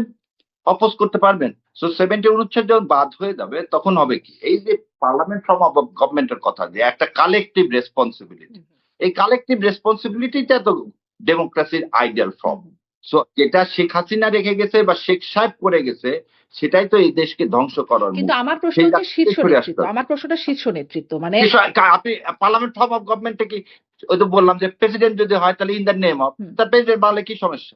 আর যদি প্রধানমন্ত্রী, উনি তো প্রধানমন্ত্রী হলে কি ডিফ্যাক্টো। হবে? Collective responsibility. সেখানে তো আপনি বলতে পারেন না যে অ্যাবসলিউট পাওয়ার কারো কাছে নাই তো তো। জামাতে আমিরের কি অ্যাবসলিউট পাওয়ার? আপনাদের দলে গণতন্ত্র নাই, তিনি যা বলবেন যেটা তাই হবে। জামাতের আমিরও কিছু করতে পারে না, এটাই হচ্ছে জামাতের বিউটি। জামাতের শুরা পাস না করলে তো আমিরের তাহলে জামাত তো কিছু একই করতে বিষয় না, পারে না। তাহলে তো একই রকম হচ্ছে হ্যাঁ, মানে একই গণতন্ত্রটা। সেজন্য তো শুরাতে তাহলে 91 জন জামাতের মেয়ে আছে। আমির হতে পারবেন না শীর্ষ নেতৃত্ব, কিন্তু মানে হতে পারবেন না নারী, কিন্তু শীর্ষ নেতৃত্ব না, দেশের হতে না, পারবেন, না, এটা কি ব্যাখ্যায়? শোনেন, এটা জিনিস দেখ। বিএনপি চাইলে তারেক রহমান ছাত্রদলের যে কোনো কমিটি ভেঙে দিতে পারবে, কিন্তু আমিরে জামাত চাইলে ছাত্র শিবিরের যে কোনো কমিটি কেন কোনো কিছুই ভাঙতে পারবেন না, নিয়োগও দিতে পারবেন। এখন আপনি যেটা বলছেন এটা নিয়ে আমরা, যেমন আমি এর আগেও একদিন বলছিলাম, যদি এখন আল্লাহকে প্রশ্ন করা হয় যে একটা মেয়েও কেন নবী ছিল না, একটা মেয়ে কেন রসুল ছিল না, কেন তুমি হাওয়াকে প্রথমে সৃষ্টি করনি, কেন তুমি আদমকে সৃষ্টি করছো, আল্লাহ তার উত্তর কোরআনে দিয়ে দিচ্ছে। সেটা যদি আমি সন্তুষ্ট হই আলহামদুলিল্লাহ, যদি সন্তুষ্ট না হই আপনার ব্যাপার। It is the belief. Hmm, আমার এটা বিলিফ, আমি এটা বিলিভ করি। আর একটা জিনিস, আমরা এই ধরনের অনেকগুলো প্রশ্নের সম্মুখীন হয় কি কারণে, যে এই প্রশ্নের উত্তরগুলো যেন প্রতিটা এম্বাসিকে পাঠানো যায়। হুম, হুম। জামাত ইসলামের যেহেতু চরম জনপ্রিয়তা, কোনোভাবে দেখানো যেতে যদি যায় যে এরা মেয়েদের মানে এম্পাওয়ারমেন্টে বিলিভ করে না, তাহলে হয়তো ফরেন কান্ট্রি গুলো তাদের সমর্থন তুলে নেবে। সেই জন্য ফরেন কান্ট্রি সমস্ত ডেলিগেশন এসে জামাত ইসলামকে সব প্রশ্ন জিজ্ঞাসা করছে, জামাত ইসলাম যতক্ষণে পারছে সম্ভব তার উত্তরগুলো দিছে। এখন বাকি জনগণের উপর ছেড়ে দেন। জনগণ যদি এম্পাওয়ারমেন্ট করতে এই চায় জন্য আমাদের আমি সেদিন শিক্ষা ডক্টর করে। নকিবুর রহমান আমার অনুষ্ঠানে ছিলেন, যুক্তরাষ্ট্র জামাতের মুখপাত্র, তাকেও আমি এই প্রশ্নটাই করছিলাম, এজন্য কি আপনারা ধরি মাছ নাচুই পানি অবস্থায় থাকেন কিনা, যে পশ্চিমারা আবার চাপ দেবে এগুলো বললে নারীর এম্পাওয়ারমেন্ট, তখন ওই জন্য তাদের সামনে বলা যাবে না। আবার দেশে মানে শরিয়া ল এর বিষয়টাও এরকম, পশ্চিমাদের সামনে বলছেন বলা না আমরা শরিয়া ল করবো না, কিন্তু দেশের আবার ভোটারদের সামনে গিয়ে একটু তার যারা আসলে ইসলাম প্রেমী শুনতে চায় যে ইসলামের আইন হবে, তাদের সামনে গিয়ে বলছেন যে দিন কায়েম করতে হবে, আপনি যেমনটা বলেন দিন কায়েম করতে হলে দাড়ি আমি পাল্লা এখনো দিতে হবে। আমি আমার ওই জায়গাতে আছি। আমি আপনাকে বলতেছি মৃত্যুর আগ পর্যন্ত থাকবে। শোনেন, এটা ধরি মাছ নাসুই ফানি। পানিতে মাছ ধরতে গেলে পানিতে নামতে হয়। হুম, আর বাংলাদেশ জামাত ইসলামে ধরি সুই মা এর মধ্যেই নাই। সেই কারণে বললাম যে আমরা তো পরিষ্কার বলে দিলাম যে আমার আমির হবে না। হুম। এটাকে আমি আমেরিকাকে বলছি যে না আমির হবে, তা কিন্তু বলিনি। আর শরিয়ার কথাটা যেটা বারবার কিন্তু আনতেছেন, আচ্ছা এটা শরিয়ার কথাটা একটু পরে আসি। কিন্তু আমাকে ওই জায়গাটা ১ লাইনে বা ২ লাইনে একটু স্পষ্ট করে দেবেন যে জামাতের আমির যেই ব্যাখ্যায় হতে পারবে না। কারণ ইসলাম শীর্ষ নেতৃত্বে নারীকে অ্যালাও করে না। আমার অনুষ্ঠানেও জামাতের আমির এই কথাটা বলেছেন, আমাকে বলেছেন। তো একই ব্যাখ্যায় তাহলে নারী প্রধানমন্ত্রী, নারী মানে শীর্ষ নেতৃত্বে আপনারা কিভাবে সেই ব্যাখ্যাটাকে জায়েজ করছেন? ওই যেখানে দলের ব্যাখ্যায় হচ্ছে না। আপনি আইনের ছাত্রী হয়ে শীর্ষ নেতৃত্ব বলতে পারেন না প্রাইম মিনিস্টারকে। প্রাইম মিনিস্টার আবার বললাম কি যে the theme of parliament form of government sing together sang আর টুগেদার জামাত কি টুগেদার। একাই গান হচ্ছে জামাতের না আমির? না কেউ তার সাথে জামাতের আমি না এই জায়গাতে বললাম যে আমি যেমন আপনি খোমেনি সাহেব কি রাষ্ট্রপতি হন? হুম। ইরানের খোমেনি কি রাষ্ট্রপতি হন বোন? না, আপনি না, আমাকে একটু ছোট্ট করে না, বলেছেন। জি, একটু আগে জি, জি। শোনেন। না। খোমেনি তো আর রাষ্ট্রপতি হন না। রাষ্ট্রপতি ভোট হচ্ছে, রাষ্ট্রপতি হয়ে যাচ্ছে। সো দলের অবস্থানে আমিরের অবস্থান যে জায়গায়, সেই জায়গায় আমাদের গঠনতন্ত্র বলা আছে কোরআন এবং হাদিসের আলোকে আমার মানে বাংলাদেশ জামাত ইসলামের আমির কোনো মেয়ে হবে না। একটুকুনে আপনি থাকেন। আচ্ছা থাকুন। তার রাষ্ট্রীয় মানে কোরআন এবং ব্যবস্থায় হাদিসের আলোকে দেশ রাষ্ট্রপতি বা পরিচালনা প্রাইম আপনারা মিনিস্টার করছেন না। হতে কোনো বাধা নাই। তার মানে কোরআন এবং হাদিসের রাষ্ট্রপতি বা আলোকে দেশ পরিচালনা আপনারা করছেন না। দেশের মানে ভাগ্য না নির্ধারণ দেশে করছেন। পরিচালনা করা হচ্ছে পুরা কোরআন ও হাদিসের আলোকে। হুম। কারণ সেখানে আপনি যে তাহলে কি করে বলতেছেন যে প্রধানমন্ত্রী হচ্ছেন? না কেন হবে না? আপনি একটা জিনিস কেন বলেন হবে না জামাতের আমির? আবার তো সেই পুরনো পেঁচালে না চলে না যাবে। না না কেন ওই তো বললাম কেন কেন হাওয়াকে প্রথমে তৈরি করলো না, এরকম কেন প্রশ্ন করতে গেলে কেন মেয়েদেরকে নবী করা হলো না, হ্যাঁ, মানে এরকম প্রশ্ন আল্লাহকে গিয়ে করলে নিশ্চয়ই হবে প্রশ্ন করতে পারবো না। কিন্তু জামাত যেহেতু বাংলাদেশের না। আল্লাহকে একটা কেন একটা প্রশ্ন করতে রাজনৈতিক হবে? দল। কারণ আপনাকে তো আপনি লা ইলাহা ইল্লাল্লাহ মুহাম্মাদুর রাসূলুল্লাহ যখন বিশ্বাস করেন, হুম। তার মানে কি আপনি তো বিশ্বাস করেন আল্লাহ ছাড়া আর কেউ নাই। তা আপনি তাহাজ্জুদে তো আল্লাহর কাছে সমস্ত আপনি কি প্রশ্ন আমাকে জিজ্ঞেস। এই ব্যাখ্যাটা বলবেন যে ইসলামের শীর্ষ নেতৃত্বে আমি নারী হতে ব্যাখ্যা দেওয়ার পারবেন লোক না? না, তার আগে বলি আমি আমার যতটুকুন বুদ্ধি, আমি তো বলছি আমি ব্যারিস্টার না, আমি হ্যাঁ, তো মুফতি না। হ্যাঁ। প্রথম জিনিস হচ্ছে আমি যেহেতু মুফতি না, সো আমি ব্যাখ্যা দেওয়ার লোক না। আমি যেটা আমার আন্ডারস্ট্যান্ডিং, আমি আন্ডারস্ট্যান্ডিং ক্লিয়ার বলে এই দলকে সমর্থন করি। আমার আন্ডারস্ট্যান্ডিং জামাত ইসলামের আমির যেহেতু হতে পারবেন না, গঠনতন্ত্র কিন্তু কোনো বাধা নেই। হ্যাঁ, তারপরও আমির যেহেতু আমরা মেনে নিছি কোরআন ও হাদিসে যে নারীর নেতৃত্ব, আমরা কি সর্বোচ্চ নেতৃত্ব যাওয়া যাবে না আমির হিসাবে, সেটা আমরা মেনে নিছি। জি। কিন্তু আমরা তো কখনো বলিনি, এই যে মন্ত্রীর কথা তো বলেই দিছেন।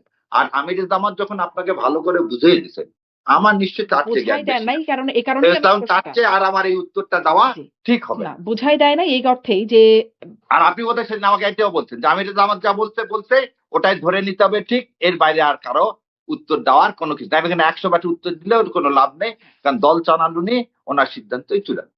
ওনার সিদ্ধান্তই এবং চূড়ান্ত। মজলিসের শুরাই তাই হবে, আচ্ছা, তাই না? মানে ওই ব্যাখ্যাটাই হচ্ছে তাহলে ইসলামের জামাতের জন্য ইসলাম একরকম আর রাষ্ট্রের জন্য ইসলামটা ভিন্ন। না, রাষ্ট্র পরিচালনা করার জন্য জামাতের জন্য না। আবার একটা জিনিস, জামাত মানে কি? এবার আপনি তো আমাকে অনেকক্ষণ প্রশ্ন করতেন, আমি আপনাকে একটা আমি প্রশ্ন শুধুই মাত্র জামাত প্রশ্ন মানে করব। আমাদের রোল ডিফাইন্ড। আপনি উত্তর দিবেন, আমি প্রশ্ন করব। না বোন, আমি আপনার একটা প্রশ্ন, এই যে একদিন একটা অনুষ্ঠান হচ্ছে প্রশ্নই করে যাবো। আমার কথা হলো যে প্রশ্ন করে যাবেন, আমরা উত্তর দিয়ে দেবো। জ্ঞান তো সবারই লিমিটেড হুম, একটা জায়গায়, তাই না? সেই জন্যই তো আমরা কি মানুষ, আমরা তো ইনসান, কি জন্য লিমিটেড জ্ঞান। আপনি যে কথা আমাকে বলছেন জামাত মানে কি, সংঘবদ্ধ দল, হুম, হুম, যারা ইসলামকে বিশ্বাস করে, যারা কোরআন হাদিসকে অনুসরণ করে। কোরআন হাদিস যেভাবে দেশ পরিচালনা করতে বলবে, হুম। জামাত ইসলাম সেভাবেই করবে। আর জামাত ইসলাম কিভাবে করবেন সেটা মদিনার সদরতে বলা আছে, আমাদের ইসদারে বলা আছে। সো জামাতের ইসলাম আলাদা করা, এটা ইসলাম কিন্তু অবমাননা। ইসলামের আইন তো বাস্তবায়ন করবেন না। প্রচলিত আইনেই নাকি বাস্তবায়ন করবেন আপনারা। সেটা তো আমার জামাতের আমিরই বলে ইসলামের দিচ্ছেন। আইনে, তাহলে আপনি একটা দিন আমির বলে দিচ্ছেন, তাহলে বাংলাদেশের মোহামেডান ল আর হিন্দুদের দেওয়া ভাগ আগে চেঞ্জ করে। কেন? আপনি তো লয়ের ছাত্রী, তা আপনি তো মেনেই নিচ্ছেন মুসলমান হলে আপনার সম্পত্তির বন্টন হবে কিসের, মোহামেডান ল অনুযায়ী। তারপর আপনি তো লয়ের ছাত্রী, ঢাকা ইউনিভার্সিটি উজ্জ্বল নক্ষত্র। সো আপনি জানেন যে প্রথম ফতুয়া আলমগিরি এই দেশের প্রথম এই বেসিক শরিয়া আইনের ইয়াটা কি ফতুয়া আলমগিরি না, আরঙ্গজেব তৈরি করলেন হুম, না? হুম, হুম। আর হিন্দুদের মধ্যে কি দেওয়া ভাগ আর মিতক্ষরা না? দেওয়া ভাগ আর মিতক্ষরা, এখন হিন্দু যদি কেউ বলে না আমি দেওয়া ভাগ আর মিতক্ষরা মানে না, আমি এইভাবে সম্পত্তি নিব না, সে কি পারবে নিতে? নিতে পারবে বলেন? নিতে পারবে না। দেওয়া ভাগাতে কি আছে? হ্যাঁ, মানে দেওয়া ওগুলো তো ভাগাতে কি আছে? পার্সোনাল বাবার ল, তাই সম্পত্তি। না? তাই না?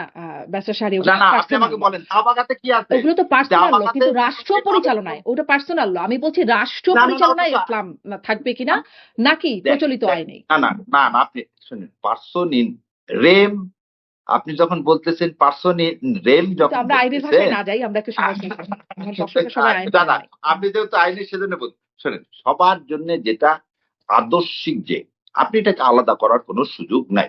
যেমন সমস্ত মুসলমানের জন্য কি মোহামেডান ল প্রযোজ্য, এখানে আপনি বলতে পারবেন না যে সমস্ত মানুষের জন্য মোহামেডান ল প্রযোজ্য। মোহামেডান ল কার জন্য প্রযোজ্য?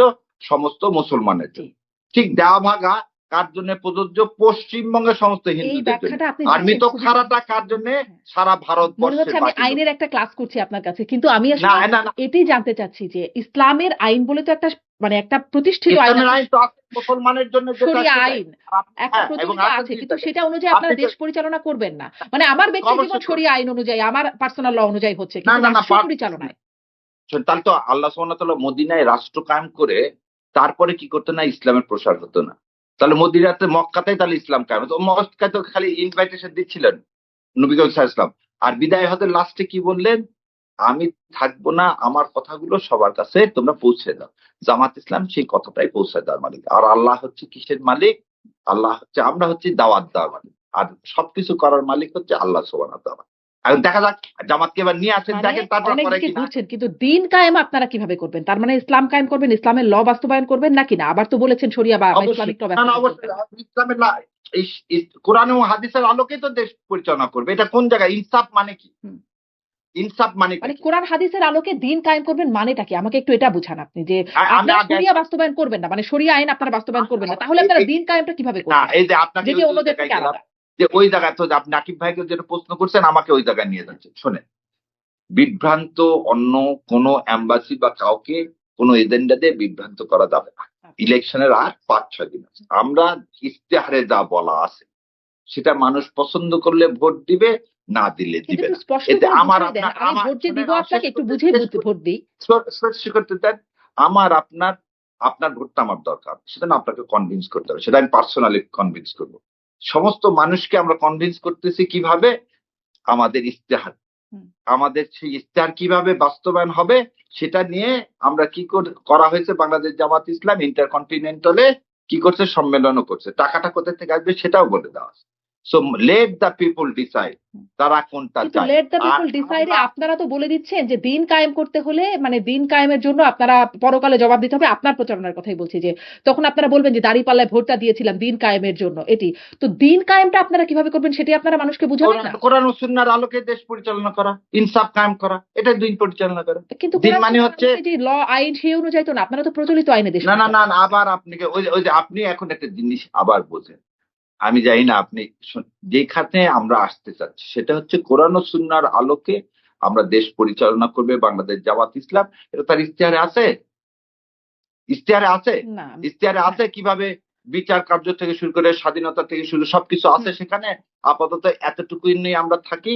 আগে জনগণ যদি ভোট দেয়, তারপর আপনার কাছে যদি কোনোটা মনে হয় যে এটা কোরআন এবং সুন্নাহর আলোকে না, তাহলে মানুষের জামাত ইসলামকে কোনদিন ভোট দিবে না। তাহলে বলবে জামাত ইসলাম হিপোক্রেসি করতেছে। লেট জামাত না, ইসলাম সেটা কাম তো টু পরে পাওয়ার। কেন? আমরা আগে বুঝে কেন ভোট দিব? না, না, আগে তো আপনাকে দিচ্ছি। আপনি আগে ইশতেহারটা ভালো করে পড়েন। আর ইশতেহার তার সাথে আরেকটা কিন্তু আমি জিনিস এই ব্যাখ্যাটা তো বুঝলাম বলে না। দিব। আপনারা বল জামাতের আপনাকে আমির বলি। তিনি যেহেতু সর্বোচ্চ মানে বক্তব্য দেওয়ার জন্য হুম। আপনাদের দলের, তিনি যখন বলছেন শরিয়া কায়েম করবেন না, আবার আপনি বলছেন দিন কায়েম করতে হলে জামাতকে ভোট দেন, দাঁড়িপাল্লায় ভোট দেন। আমি পরকালে এখনো জবাব দিতে বলতেছি পারবেন। শরিয়া is the part component of the দিন। হুম। শরিয়া হচ্ছে আমরা ভাবি খালি কি আচ্ছা আইন কি একটা সমাজে খেলে রাষ্ট্রনীতির মধ্যে আইনটা একটা কম্পোনেন্ট না? হুম।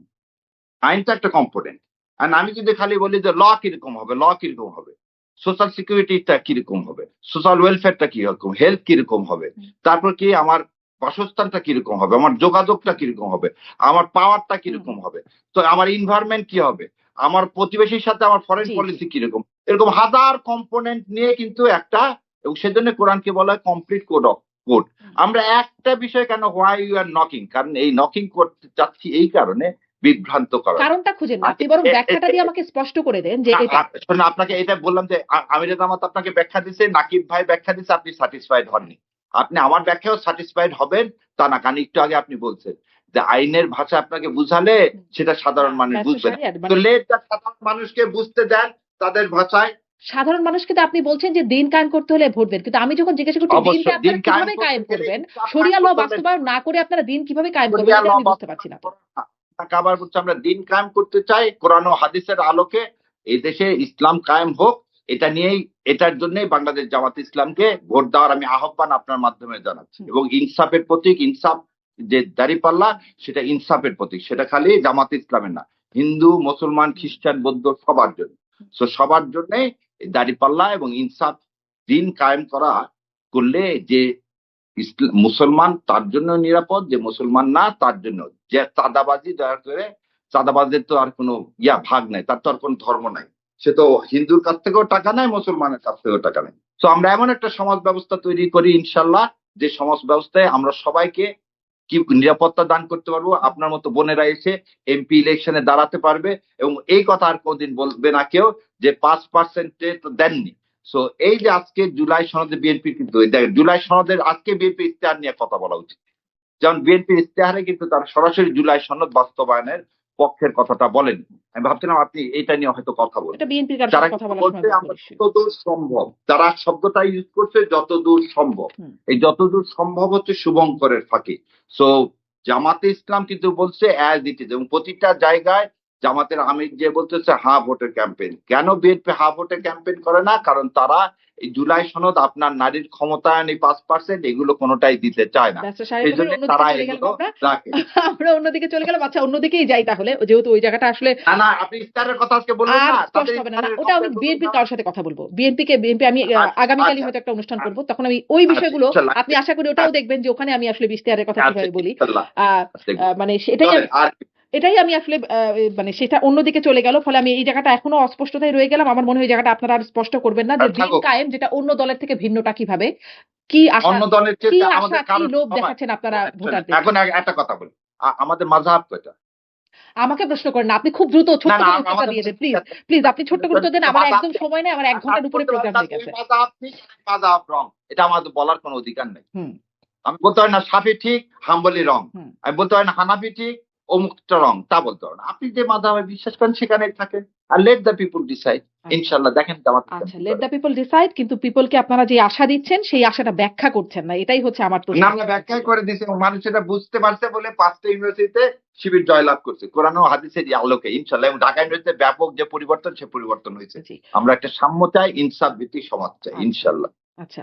আ আ আমি এই প্রশ্নটা জিজ্ঞাসা করছিলাম ডক্টর নকিবুর রহমানকেও, আপনাকেও করি যে আপনারা আসলে শিল্প, সংস্কৃতি বা বিনোদন জগৎ, বিনোদন সেক্টরের জন্য আপনারা কি করবেন? মানে ইশতেহারে পাই নাই এটা আমি দেখি নাই নাকি আপনি আমাকে স্পষ্ট করতে পারেন যে আপনারা আসলে কি করবেন? কারণ আমাদের শিবিরের জাহাঙ্গীরনগর বিশ্ববিদ্যালয়ের সেক্রেটারি মুস্তাফিজুর তার সেই বক্তব্যটা তো আসে যে রাজনৈতিক লড়াই করে বাংলাদেশের প্রকৃত স্বাধীনতা অর্জন সম্ভব নয়। আমাদের লড়াই শুরু হবে ওসমান হাদির ইনকিলাব মঞ্চের সাংস্কৃতিক লড়াইয়ের মধ্য দিয়ে বাম, শাহবাগী, ছায়ানট, উদীচীকে তছনছ করে দিতে হবে। তাহলেই প্রকৃত স্বাধীনতা অর্জিত হবে এবং তার পরক্ষণেই আসলে ছায়ানট, উদীচী তছনছ হয়েছে।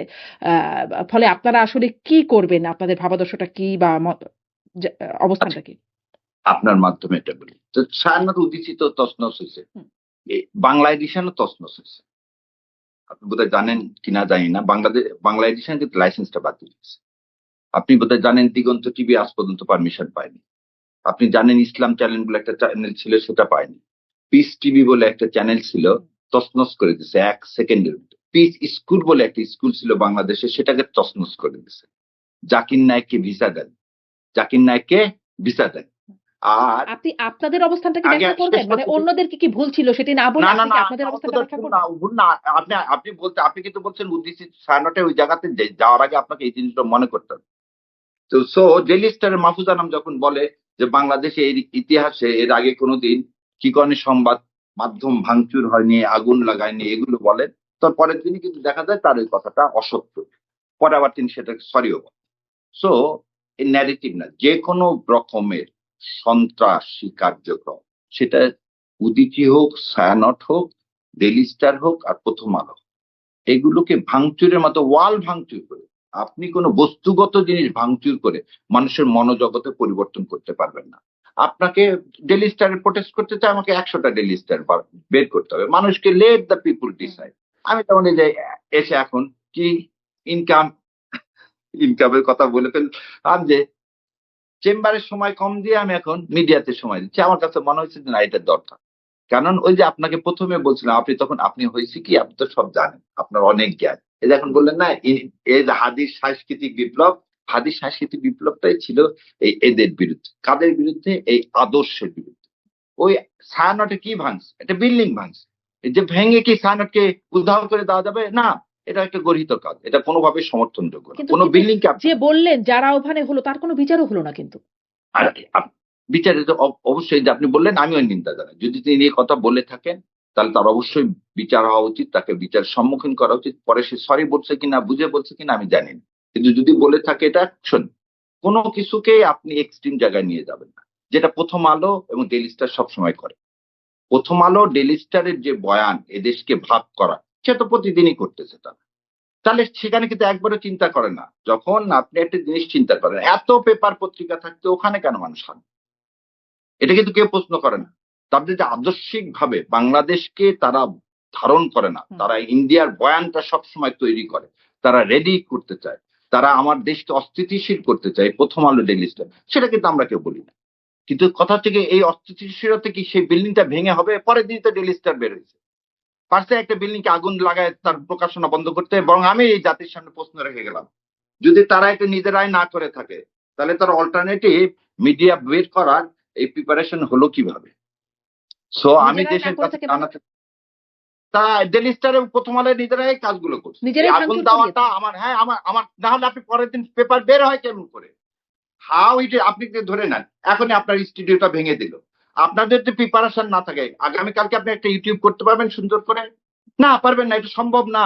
তার মানে আপনার না, একটা সেই অল্টারনেটিভ প্রিপারেশনটা ব্যবস্থা নিশ্চয়ই রেখে ছিল। তার মানে আপনি বলছেন হ্যাঁ, প্রথম আলো, হ্যাঁ, ডেইলি এবং স্টার তারা নিজেরাই নিজেদের ভেঙেছে। এবং ডেইলি স্টার আর হ্যাঁ ছায়ানট, উদীচী সব নিজেরা ভেঙেছে। না আমি আগে একটা ডেইলি স্টার আছে ছায়ানট উদ্ধৃতিতে দেয়নি। আগে আগে একটা জায়গায় থাকেন অন্য জায়গায় দেন। আপনি যেটা বলতেছেন আমাদের কাজটা কি? Lawyer. You have to create the doubt, তাই না? আপনার কাজটা হচ্ছে ডাউট।